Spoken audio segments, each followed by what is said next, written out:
So what is an asset search and how is it done by an investigative agency? As a licensed private investigator, one of the most common types of requests that we get is an asset search. And an asset search is a complicated investigative case which involves a few different steps. First, it is important to identify the subject that we're searching the assets for. And this may seem like a small step, but if you're searching for assets for, let's say, a defendant in a lawsuit that you won a judgment against and you're collecting a judgment, maybe it's a party to a divorce case where you want to make sure that the other party isn't hiding assets. Maybe it's a fraudster or a scammer that has stolen from you or embezzled from you, and you want to recover the assets that are rightly yours. In some cases, an asset search is done pre-litigation to see if a party to a complaint or a lawsuit or dispute actually has assets that you can recover, so that you don't go ahead and do a big civil litigation case, spend a whole lot of money, only to find out that the party has no assets to collect on. In some cases, a search for assets is done prior to litigation to make sure that the subject doesn't have too many assets. If you have a court case or a lawsuit against somebody, let's say for $20,000, but you find out that they have $10 million in the bank, you may not want to go ahead with a lawsuit because they could outspend you in litigation fees and eat up any advantage that you have. Now, keep in mind that some types of court cases allow you to recover your legal fees in addition to the judgment for the debt. Now, we're not attorneys. We're not giving you legal advice. Make sure you get good quality legal advice to make some of these decisions. But if you are going to proceed with an asset search, let's talk about the different types of assets that can be searched and maybe even recovered. The most common type of asset that clients want to look for initially are banking assets, a bank account search, financial institution accounts or holdings, retirement accounts, CDs, savings and checking, maybe deposit accounts. This is the most common type of search. However, what we found is it's not always the search that gets clients the most recovery. Many times other parts of the asset search get recovery values and amounts higher than a bank account search. There's a few reasons why. First of all, most people don't keep the majority of their assets in liquid bank accounts. Many people keep assets in other asset classes. Could be Bitcoin, could be real estate, could be corporate assets. And you might think, well, there's no real estate, there's no corporate assets. Well, you'd be surprised. We'll go through the other asset classes momentarily, but in almost 20 years of doing asset search investigations, the vast majority of recoveries that clients have received have come from other sources than bank accounts. And we'll talk about those. The second asset class that's most common is real estate. If somebody has real estate holdings, maybe they try to hide it with a quitclaim deed or a trust. That's the second type of asset search we perform. And we'll tell you about how that's done here momentarily. We're going to go over all of the methods that are used in each one of these asset searches so you know how an asset search is done. And many of these methods you could do yourself. If you decide to hire an investigator, you can, but at least you'll know what is being done on your behalf. Number 3 are vehicles. Motor vehicles, boats, motorcycles, trucks, RVs. Almost everybody has this type of an asset, usually more than one. Most people have 2 or 3 what's called a motor vehicle, whether it's a recreational boat, car, truck, motorcycle, RV. Sometimes it takes the form of an ATV. Motor vehicles are the most common type of asset. And in addition to talking about how to search for those, we're also going to talk about how that type of asset can be a huge advantage for a creditor without even having to retrieve or repossess the asset. How you can use that to your advantage to get a recovery even without having to go snatch up the vehicle. The fourth type of asset is what's called intangible property, intellectual property. And that means things like trademarks, copyrights, patents, domain names, other intangible assets. By intangible or intellectual, we mean something you can't hold in your hand. It's not a physical property. Now, how is that going to help you? Well, give you a little hint, an advantage. If somebody has a copyright, it doesn't have to be registered. Somebody who has a business website or a brochure or something with their company name on it, or even a trade name, that is in effect a copyright. Again, we're not attorneys giving legal advice, but that's something of value that the person owns. Even they may not know they own something specific. You putting a claim on that, in many cases, can get you a recovery, because even though you might not think, well, that trademark's not worth anything to me, it might not be worth anything to you, but it is worth something to that debtor. So if you find that a debtor has a website, joeslandscaping.com, that they're using for their everyday either business operation or just for their income, if you're able to take control of that, you might be putting yourself in a position of leverage so that the person can no longer do business and make income. They might settle much more quickly. Fifth type of asset are business assets. These are things like corporations, LLCs, trusts. They're equipment held by those businesses. They are inventory held by those businesses. Blue sky, which is a value of a company based on its profit. And even though you might not think, well, I don't know how to take their business, again, it's worth knowing what the asset is, because in many cases you can selectively encumber assets or equipment or facilities from a business to leverage your debt and collection of your debt. So let's take a look at some examples of hidden assets before we go into the other asset classes. And how do you find hidden assets? Well, there was a case that we worked on a few years ago where our client had a judgment against a third party for hundreds of thousands of dollars. Many hundreds of thousands of dollars, close to $1 million. And the debtor claimed, I have no money. I can't pay this judgment because I don't have assets to pay it. I don't have any money in the bank. I don't have any real estate. I don't have any cars. I don't own anything. And in observing this debtor, it was obvious that they were of means. They weren't homeless living in the street. They didn't live in a shack rented apartment somewhere. They had money. Drove a nice car. Lived in a very high-end house. And was spending a lot of money during the course of a week. Going out to dinner, buying clothing. So let's get to the bottom of it. So let's look at the easy things. Let's look at the house. Well, the house is not in the person's name. We'll get back to that later to find out what we might find with the real estate. The vehicle was leased.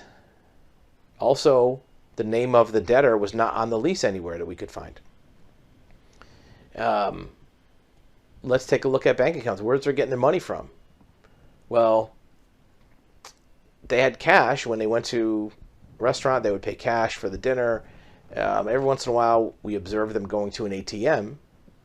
But the bank account search didn't show anything substantial in their name. So one of the things we noticed as they were doing what's called a debtor's exam, if you have a judgment against somebody, they have to do a debtor's examination, is they have to give copies of all their financial instruments, bank statements, ATM statements, credit cards, all these different things. And we looked at the bank statements, and yeah, he had a couple bank accounts with very little money in it, a couple $1,000s, nothing major. There was credit cards that were having some charges on it, but not a whole lot.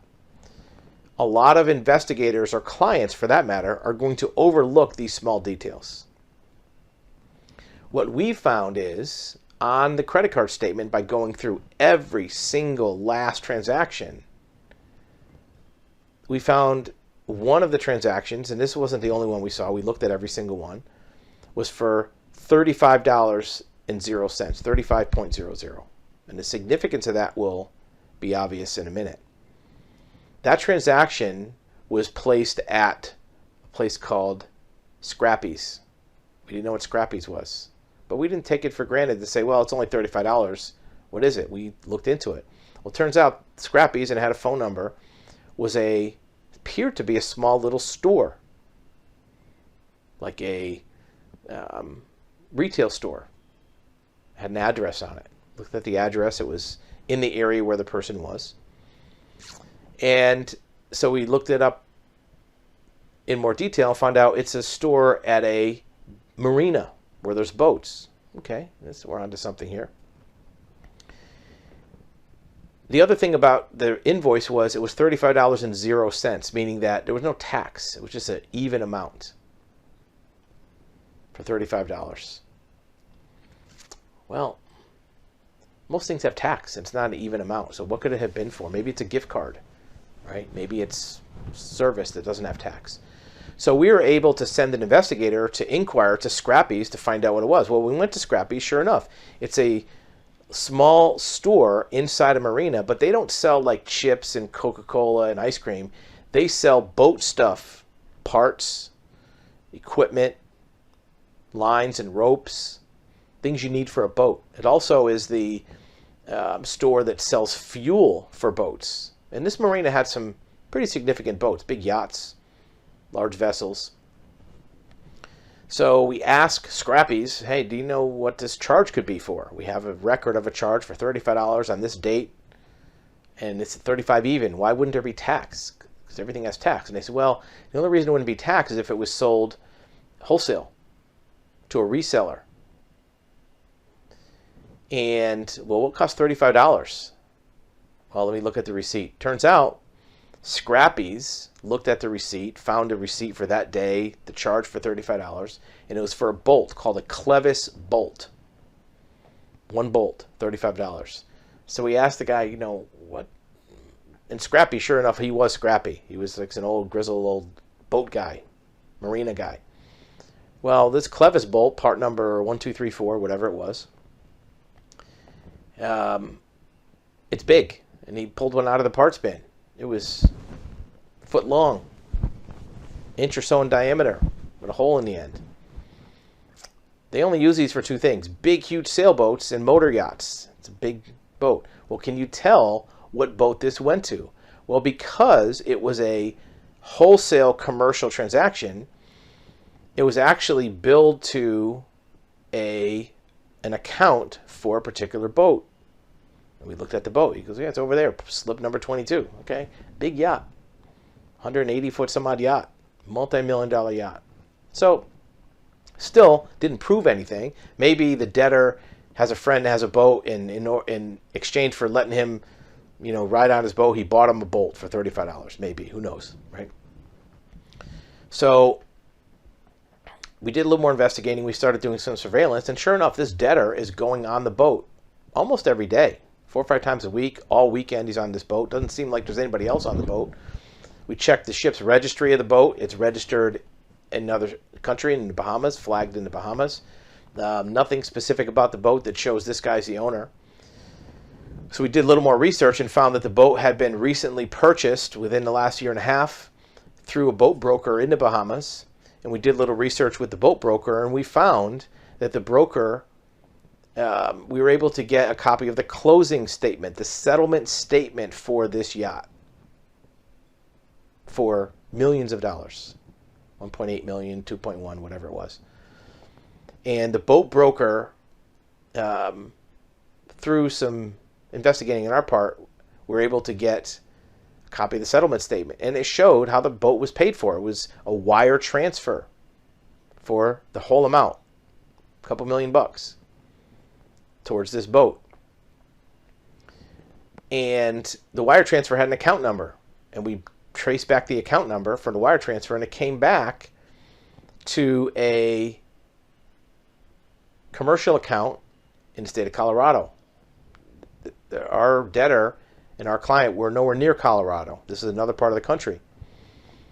And the closing statement had a fax header at the top. Many of you may not remember, and back in the days of faxes, when you fax something across the top of the fax document, there was a header to where it was sent to, where it was sent from, and had the phone number and the name of the other fax machine. And it was sent to a law firm in Colorado where this wire transfer originated. And we looked up the law firm and we did some cross-referencing. Come to find out, some of the attorneys at this law firm have done work for our debtor in the past. They have represented them in court cases for business disputes and other representation. And the account seemed like it had been used as an escrow account by this law firm before. So now we're on to something. We also found this law firm was the registered agent, or the recognized contact person for a couple corporations in Colorado, one of which was in the same business as the debtor, our subject, was in. Happened to be a type of company that's pretty unique, and they had a company in Colorado. There was nothing with the debtor's name on it in the corporate records, but it was in the same business. And we went back through several years of filings for this company, and sure enough, there we found it. One of the filings had to have a witness signature on the document when it was originally filed. The witness signature was our debtor in Colorado. So now we have a smoking gun.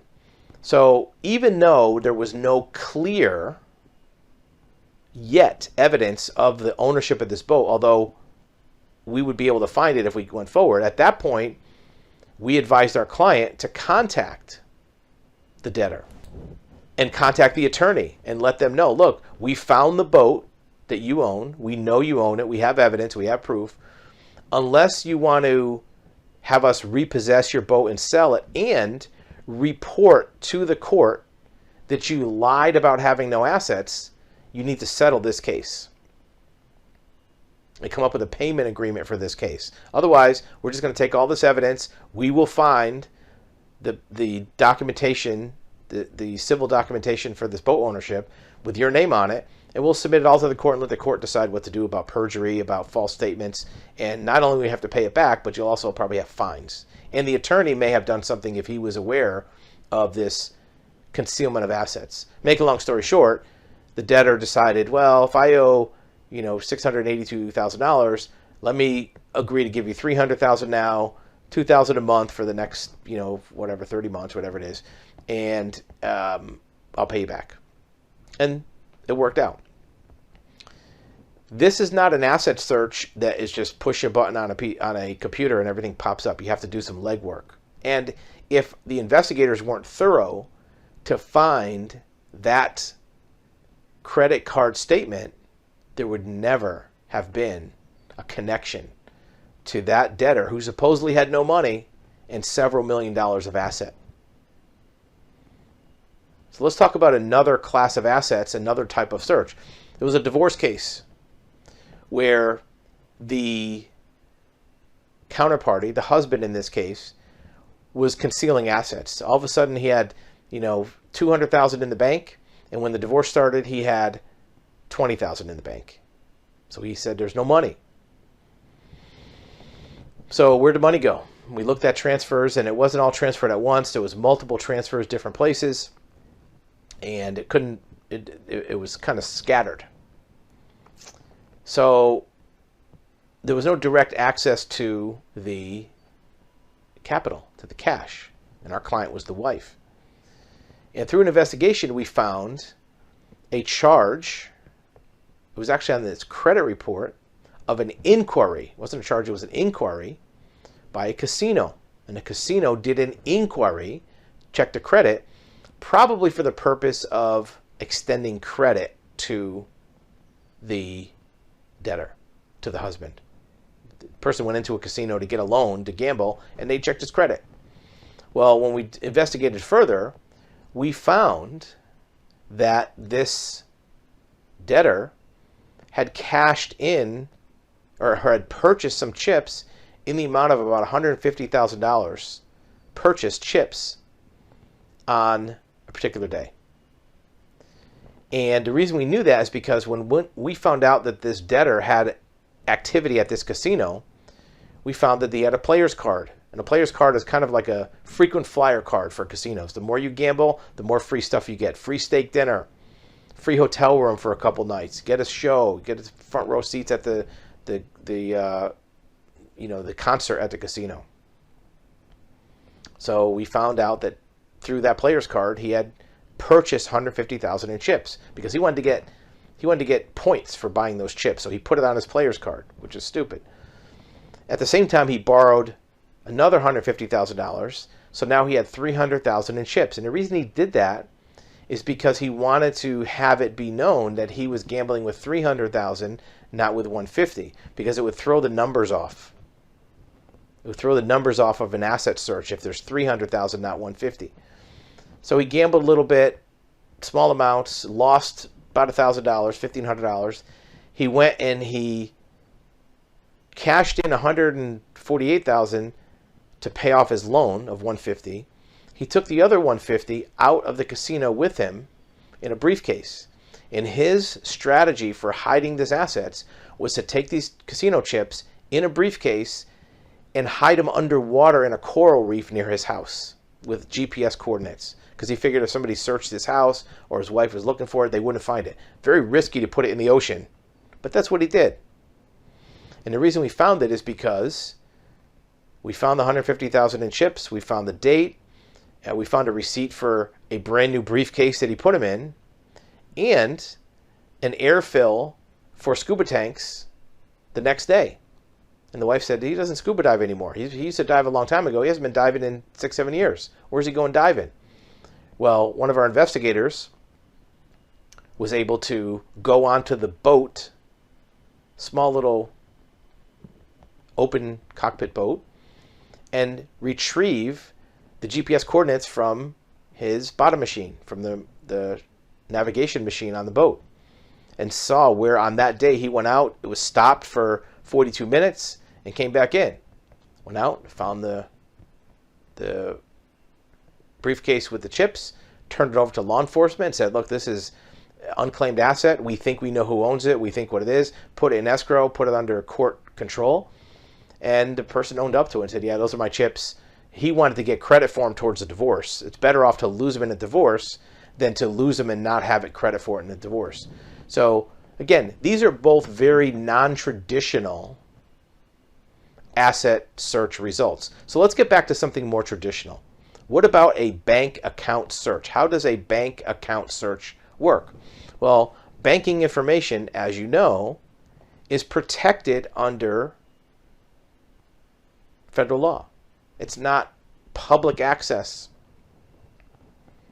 It's not a Google search. It's not something in the court records where you can find somebody's bank account. However, there are places where banking information appears in private sector